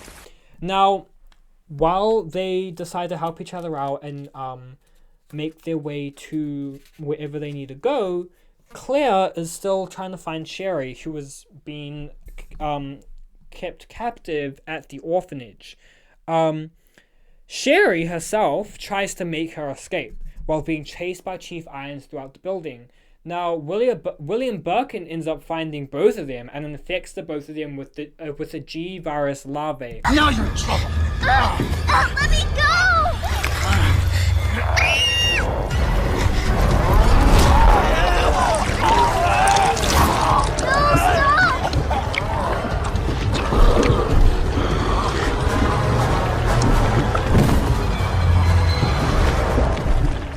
See, the thing is, when he's mutated into this monster, the virus completely takes over him, and the monster really wants to reproduce, to make more of himself. And the reason why he headed out for Sherry is that seems very incestual, honestly, if that's a word. Incestual? That's scary to think about. But it's mainly because they share similar DNA. So, because if he infects someone with with the G virus larvae, they'll most likely just die, like Chief Irons did when he got infected. But if someone shares similar DNA to them, like Sherry or Annette, the larvae is more likely to thrive. So anyways, that's why he has it out for her. So he finds her, infects her. She manages to escape briefly and is found, and then Claire does make it to the orphanage and finds her. And then both of them have to escape Dr. William Birkin together. Now they get into an elevator which takes them down to the sewers.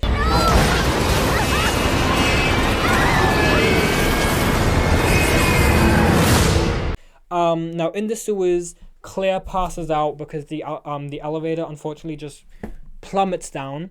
And while Claire passed out, Sherry ends up finding her mother, Annette, but her mother locks her away because Annette is too focused on trying to find William and kill him, because she feels guilty about the fact that she's one of the reasons to why he became what he is, because she helped to make the G virus. Anyways, so Claire finds Sherry when she wakes up and sees that now Sherry has passed out, and she's passed out due to the infection of the virus, and now she's trying to find a way to get to Sherry, who is behind the locked door that her mother locked her behind. Now, while this is happening, Leon and Ada also make their way down to, which I actually have a card for it, the Raccoon City sewers. So now all of our 4 survivors are all down there with different motives. Anyway, so when Leon and Ada get there, they confront Annette Birkins, and Ada's like, look, you need to give me a sample of the G virus so I can take it to the FBI and take the umbrella down. And it's like, you're not getting the fucking G virus, and shoots Leon in the shoulder, which causes him to pass out. Everyone's fucking passing out in this fucking sewer, bro. Let's make all the fucking shit. For the G virus. That's not gonna happen. I'm warning you, Doctor. Oh, yeah? Hey! Stop!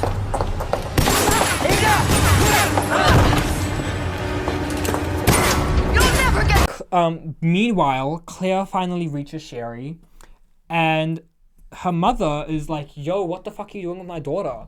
And Claire's like, I need to help her.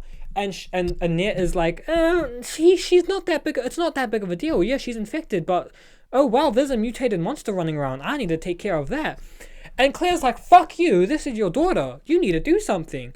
And Annette's like, there's a lab nearby that I can treat her, but there's not enough time. And just fucking leaves away, walks away. So Claire takes it into her own hands to try and cure Sherry of this new infection that is in her body. Sherry's been implanted. She can't be saved. Are you fucking kidding me? You're her mother. Get in here! You don't understand. William is still out there, and if I don't stop him... This conversation is over! Wait! I can treat her. In my lab. It's not far away. Mommy?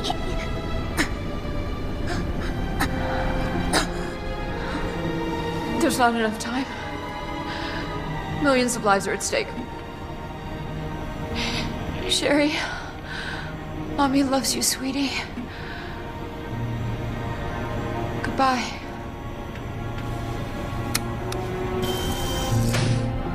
Are you fucking kidding me?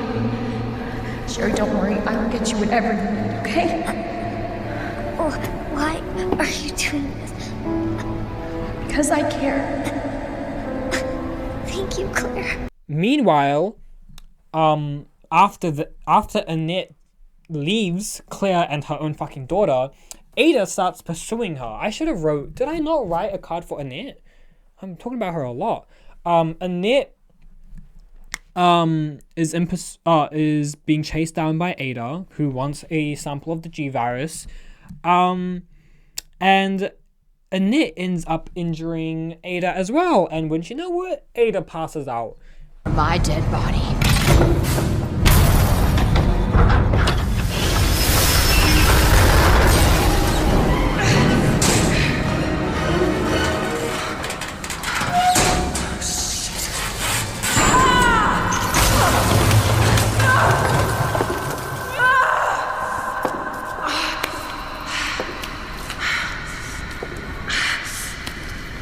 Jesus. Like, anyways, Leon wakes up and is like, where the fuck is Ada? And sees that she has been injured, so he has to go and save her. Ada? Damn it. So after finding Ada, Leon is like, look, I'm gonna keep helping you, so where do you have to go next? And Ada says that there is a lab beneath the sewers called the Nest, and that's where they need to go. Meanwhile, Claire and Sherry are also making their way to the Nest to reach the aforementioned, is that the saying? The lab of Annette to treat Sherry. So now all of our 4 survivors are also in the nest. They're all in the nest. While in the nest, they pursue their own motives. Obviously, Claire is trying to help Sherry and blah, blah, blah, blah, blah. So Claire is able to find the cure for the G-virus parasite infection called the devil vaccine. She acquires that and goes back to Sherry and cures her. Now, while that's happening, Leon, who has to leave Ada, who is still injured, in the transit car that takes them down from the sewers to the laboratory, Leon goes and takes the G-virus. Now, after finding the G-virus and taking it, the laboratory is sent into a self-destruct sequence. So now our 4 members have to try and escape. So while Leon is trying to escape back to the car where transit car where Ada is, Dr. William Birkin, the mutated Dr. William Birkin, jumps in and attacks him. Now Annette Birkin jumps in between them and shoots Dr. William Birkin only enough to knock him out, and then tells Leon, hey, Ada isn't actually FBI. She just wants to take the G-virus and sell it to the highest bidder. She's not FBI. She's a mercenary. She's gonna sell it. The G-virus is gonna go to the highest bidder. That's bullshit. And Leon is like, no. But before they can continue their conversation, Dr. William Birkin wakes up and smacks Annette into a wall. And before she dies, she goes back to Sherry, who is now cured, and says her final goodbyes, and then says that they need to escape.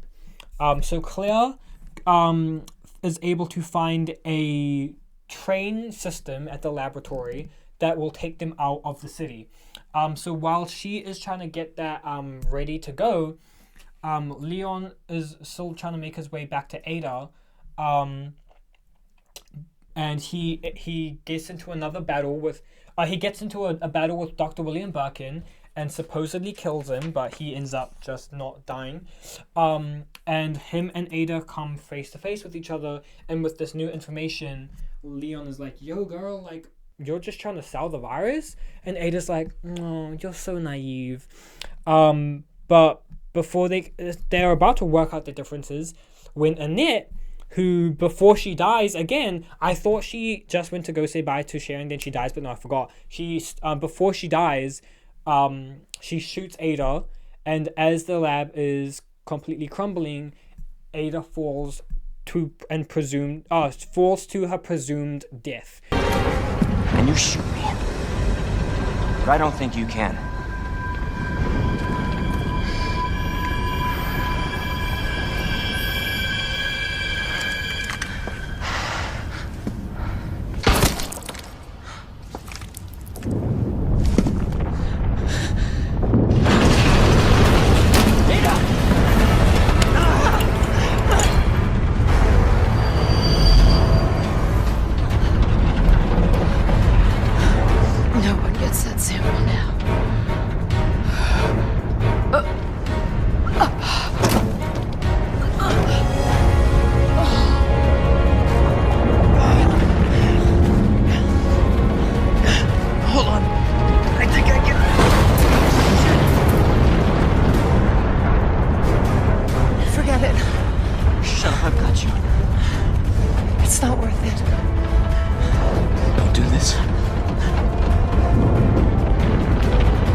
Take care of yourself, Leon. No! And then Annette actually dies after that, and as well as Ada. Bye, Ada. Anyways, so Leon finds out that Claire is also at the nest and starts to make his way over to her. When Mr. X, the tyrant, I forgot to mention his name, the tyrant that was chasing him throughout the city, Mr. X, is now also in the laboratory and still trying to hunt him down, and they enter a battle. Now, as they're fighting, someone throws down a rocket launcher that helps him. And who does it be? It's Ada, who survived the fall. But she goes back into the shadows before Leon realizes it's her.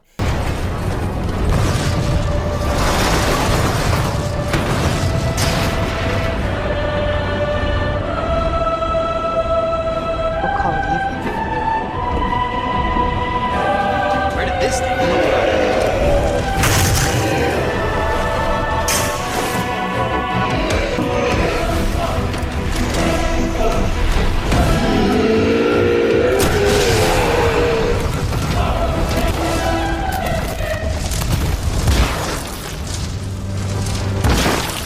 So he uses the rocket launcher to kill Mr. X and makes his way over to Claire, who is now fighting for her life and fighting William Birkin.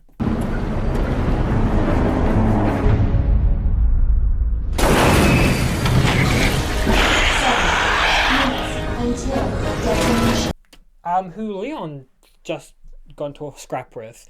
And she subdues him for a little while. And they're all on the train together, and they're like, yay, happy family, we're back together. Bang! William Birkin attacks the train. Claire puts an end to his treachery for good.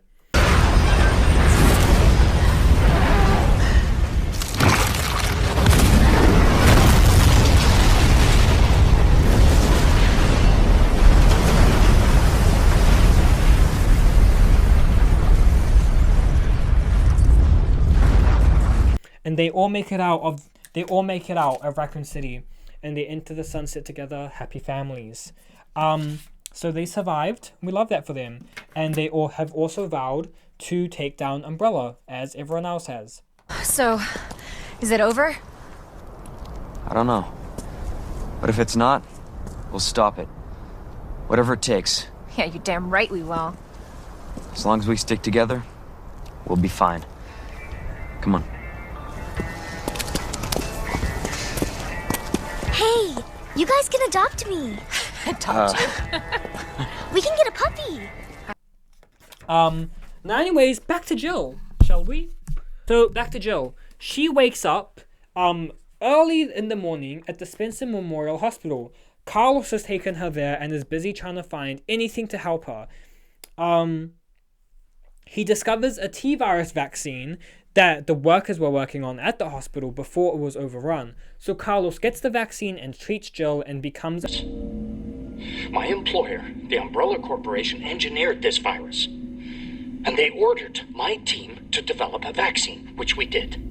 Now, I keep samples of this vaccine here in my office. The rest of it is stored underground. But those sons of bitches at the board, they want to destroy it. They don't want the world to know what they've done. So they're trying to erase all evidence that the virus ever existed. Now, I'm not a fool. I know they don't want me to... Aware through a TV announcement that the US government is actually planning on sending missile strikes to Raccoon City to contain the outbreak. Come on, this shit better work.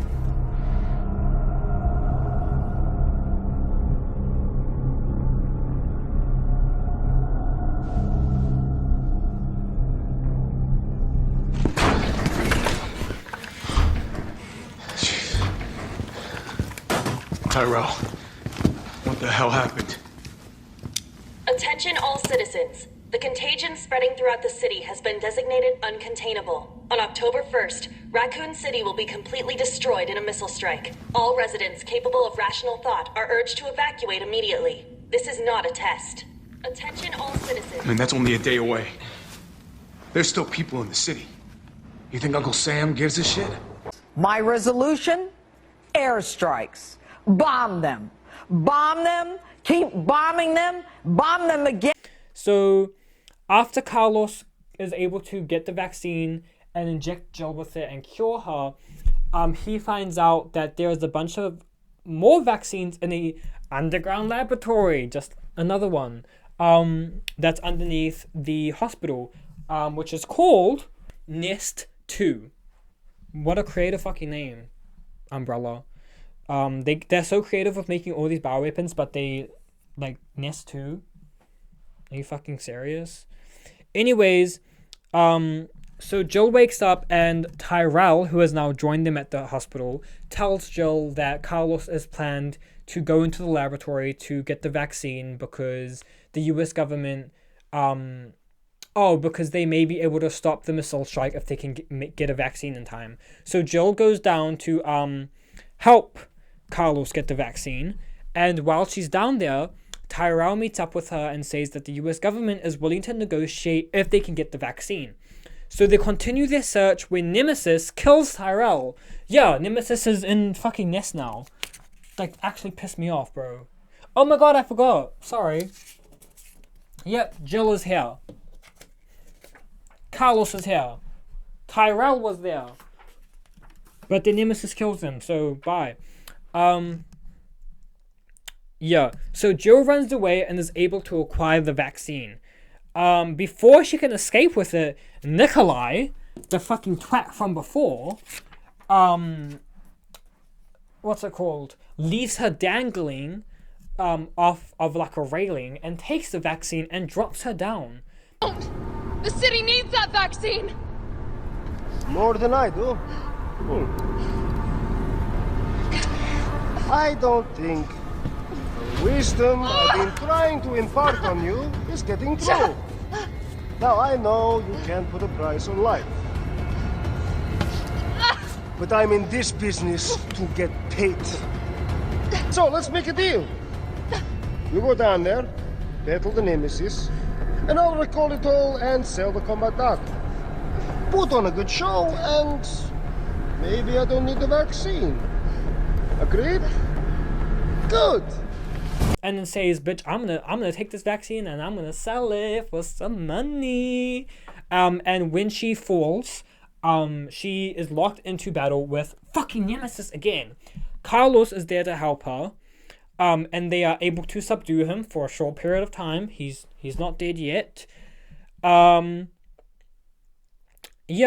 So Jill, after fighting Nemesis for like the 69th time, Jill confronts Nikolai in an attempt to get the vaccine back. Nemesis, who is still alive, interrupts them. Carlos continues to pursue Nikolai, and Jill fights Nemesis for the last fucking time. That's her words. Look, just so you know, this is the last fucking time. She uses a powerful railgun that completely obliterates it, finally fucking killing it. Next time, take the fucking hit!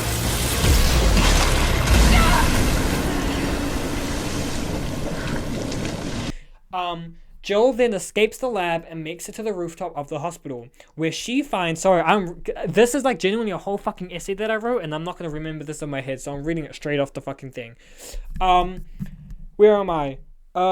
Jill escapes the lab and makes it to the rooftop of the hospital, where she finds Carlos unconscious, and Nikolai attacks her and then destroys the vaccine.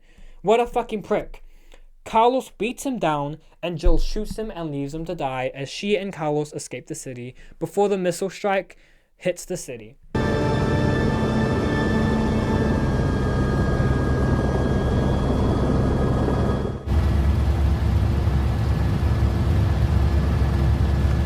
Jill, you alright?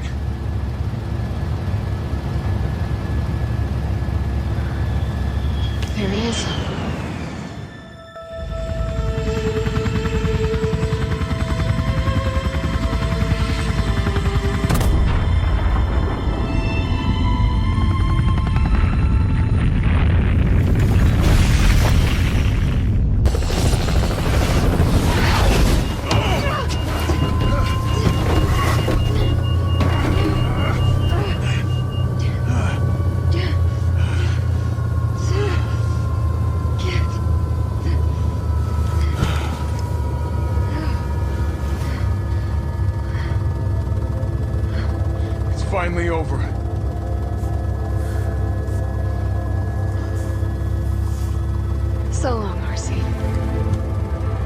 And she's vowed to end Umbrella for good. So Nikolai, dead. Nemesis, dead. Raccoon, blown up. RPD, it's gone too. The Nest, it's fucking gone. Raccoon City, boom. All gone. So yeah, that is the Raccoon City incident. Oh, wait, no, one more thing. After the Raccoon City event, a legal trial was held against Umbrella. Survivors of the incident came forth to testify. Evidence was also submitted by the Global Pharmaceutical Consortium, which showed the scope of Umbrella's nefarious activities. And someone else came forth and gave evidence against Spencer. And who was that? Albert Wesker, because he fucking survived the blowing up of the mansion. Spoiler warning, but I mean, it's not a fucking spoiler, like, hello. Resident Evil 5 came out Resident Evil 5 came out so long ago, so if you didn't know that, that Albert Wesker was the villain of the game and he survived the manson incident, then catch up. Jeez. So anyways, in 2004, following the outcome of the trial, Umbrella was forced into bankruptcy. And that was the end of Umbrella, the Raccoon City incident, and the Spencer Mansion incident. I'm sorry if that seemed very rushed and that wasn't exactly a good explanation video. I just had this idea that I wanted to try out.